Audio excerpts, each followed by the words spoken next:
Ni Guru Besar, Lankar Ida Bogus bilang tulong sa araw ng kababaihan. Ganito ang sabi ng mga turo ni Vishnu, ang pinakamakapangyarihang nilalang sa mundo ay ang babae dahil ang babae ay maaaring manganak ng buhay mula sa kanyang katawan. Nang magsimula ang buhay, ang babaeng kasarian ay nauna, ngunit ang lalaki ay wala pa. Ang babaeng kasarian noon ay may likas na kakayahan na magparami ng mga nabubuhay na nilalang, tulad ng malasnil na nilalang, hermaphrodite, na lalaki at babae ng magkasabay. Nang ang kasarian ng lalaki ay wala pang karapatang umiral, ginawa ng babaeng kasarian ang eksaktong inaasahan ng kalikasan dito sa mga tuntunin ng pagpaparami sa mga ibinigay sa pamamagitan ng paglalaro ng kalikasan. Ang katotohanan ay ang lalaki ay ipinanganak ng babae. Kung wala ang kasarian ng babae, hindi iiral ang kasarian ng lalaki ngayon. Iyan ang nangyari at hindi dahil ang mga relihiyon sa daigdig ay umakay sa sangkatauhan na maniwala at patuloy pa rin sa kanilang sariling gawang Adan at Eva na kahangalan at iba pang gawa-gawang relihiyosong kalokohan. Ayon sa Biblia, sa Quran, at iba pang tinatawag na mga banal na aklat, ang Diyos Allah ay kasarian ng lalaki. Ito ay pinatutunayan ng katotohanan na ang Biblia at ang Quran ay tinatrato ang mga babae bilang walang karapatan, marumi, at atrasadong mga nilalang. Malinaw na ang tinatawag na mga banal na aklat ay isinulat ng mga lalaki, ngunit hindi iyon nagbibigay ng anumang karapatan sa mga lalaki na iposisyon ang kababaihan bilang mas mababa at gawin silang mas mababa sa mga lalaki. Bilang 30:6-8. Ang mga kahihiyan sa mga aklat ng Diyos na tinutugunan sa mga kababaihan ay nagbibigay diin sa katotohanan na ang tinatawag na mga banal na aklat sa katotohanan ay walang bisa at walang bisa. Sinasadya ng tao ang konsepto ng Diyos para sa kanyang sariling kapakinabangan at para sa kahihiyan ng iba. Ngunit sa pagtingin sa teorya ng ebolusyon, ang mga babae ay hindi dapat sabihing mababa, sa kabaligtaran. Galagang walang kahihiyan na ang mga kababaihan sa pangkalahatan, lesbian, bisexual, transgender, at homosexual ay inilalarawan sa tinatawag na mga banal na aklat bilang mas mababa, marumi, at nakakahiya.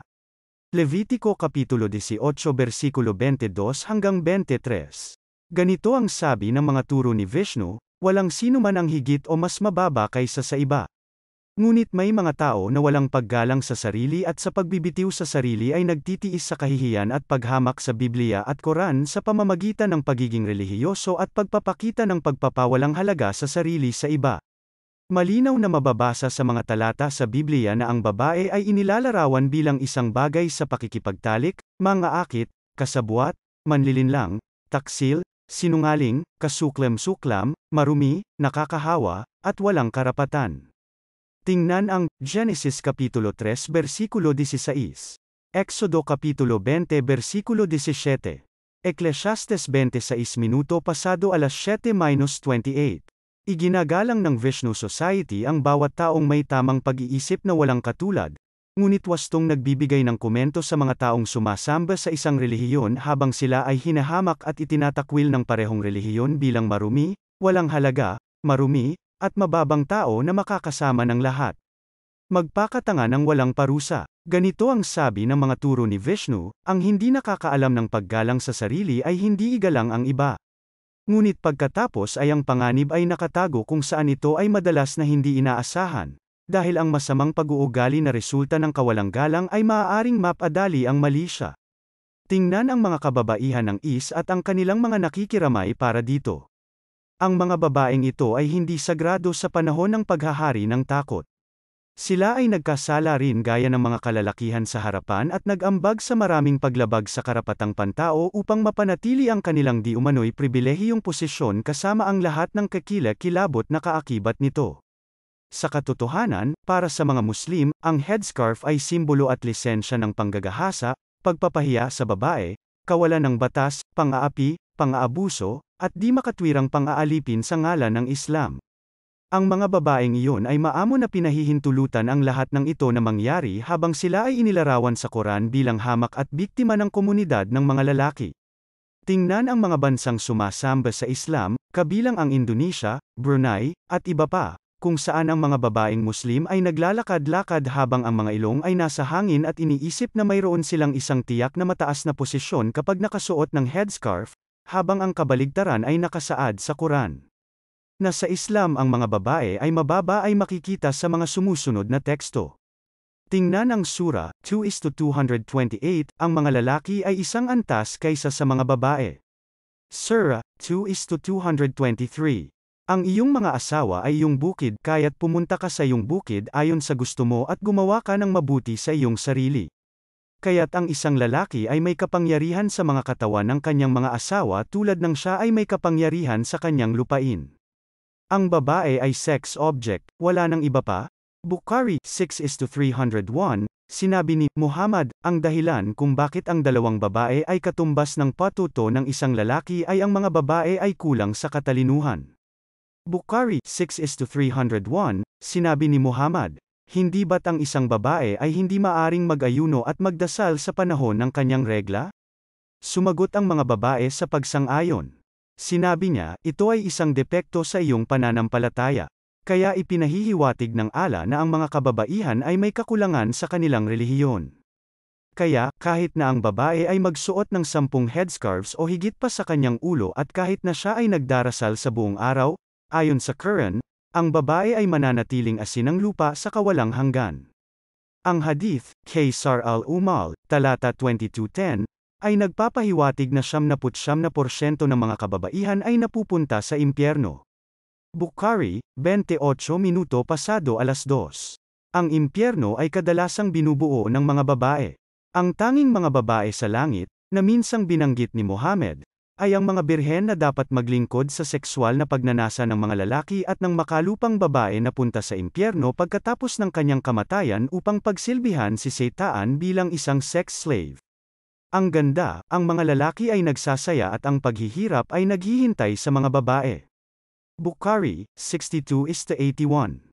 Sinabi ng propeta, ang mga probisyon ng kontrata ng kasal, na higit na dapat sundin ay yaong may karapatan kang tamasahin ang kanyang maselang bahagi ng katawan.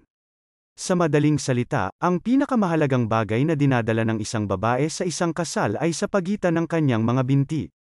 Abu Dawud, 2155, ang mga babae ay inihambing sa mga alipin at kamelyo dahil sa kasamaan sa kanila. Muslim 4:1039, si Aisha, ang paboritong asawa ni Muhammad ay nagsabi kay Muhammad, ipinapantay mo kami sa mga aso at asno. Abu Dawud 2:704, ang apostol ng Allah ay nagsabi, kapag ang isa sa inyo ay nagdarasal at ang isang aso, asno, baboy, hudyo, salamangkero o babae ay gumagambala sa pagdarasal, ito ay sapat na kung sila ay isang hagis ng bato ay lumakad papasok harap. Tandaan, hindi lahat ng Muslim ay Salafist, ngunit bawat Salafist ay Muslim. Ngayon, ang mga modernong mangangaral ng pananampalatayang Kristiyano, sa kanilang sariling interes, ay nangangaral ng isang katamtaman at inangkop na doktrina ng relihiyon upang iligtas ang kanilang simbahan mula sa pagkawasak. Sinasabi nila, anuman ang kanilang mga turo sa relihiyon at sa ilalim ng panggigipit ng mga taong simbahan, na tinatanggap ang asin ng lupa bilang anak ng Diyos. Ngunit ang ipinakitang moderation ay isang smokescreen lamang para linlangin ang kapwa-tao at para kumita sila ayon sa pahayag na, Euro o isuko mo ang iyong mana sa amin, o masusunog ka sa impyerno, Levitico Kapitulo 20 versikulo 13.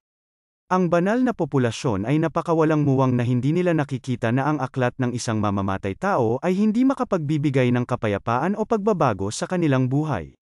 Ngunit ang mananampalataya na may Ellen ay inaangkin. Kilalanin ang pagmamahal ng kanilang Diyos, Allah, ang mass murderer. Kaya naman hindi katakataka na sa maraming bansa, kabilang na ang Suriname, kung saan ang isang malawakang mamamatay tao, isang magnanakaw sa bangko, at mga kriminal sa droga ay sinasamba ng relihiyosong populasyon at inilalagay sa isang mas mataas na pedestal upang mamuno sa mga tao. Ang natutong bata ay tapos na sa matanda at ang halimbawa ay humahantong sa pagsunod. Ganito ang sabi ng mga turo ni Vishnu, ang kabutihan ay pinupuri ngunit namamatay sa isang mapait na kamatayan sapagkat ang kabutihan ay nagdaraya sa pamamagitan ng hitsura ng kasamaan. Samantala, may daan-daang mga Diyos at Diyosa na maaaring manalangin, ngunit walang makasagot. Sa kabila ng lahat ng kasamaan na itinataguyod ng Biblia at ng iba pang mga relihiyosong aklat, nais kong bigyan ng katiyakan ang taong relihiyoso sa pagsasabing hindi lahat ng nasa Biblia, Torah, Bhagavad Gita, at Quran ay mali. Ang pagnunumero ng pahina lamang ang tama at ang papel na ginamit ay may mataas na kalidad. Wala na. Dagdag ng isang babaeng puto. Ang kasinungalingan ay kasinungalingan pa rin kahit na ang lahat ay naniniwala. Kaming mga babae ay hindi naman mababa. Ang lahat ng mga tao na nagtatago sa likod ng pananampalataya ay sa esensya ang mga mas mababa. Ang isang taong talagang malakas ay nangangahas na maging kung sino siya.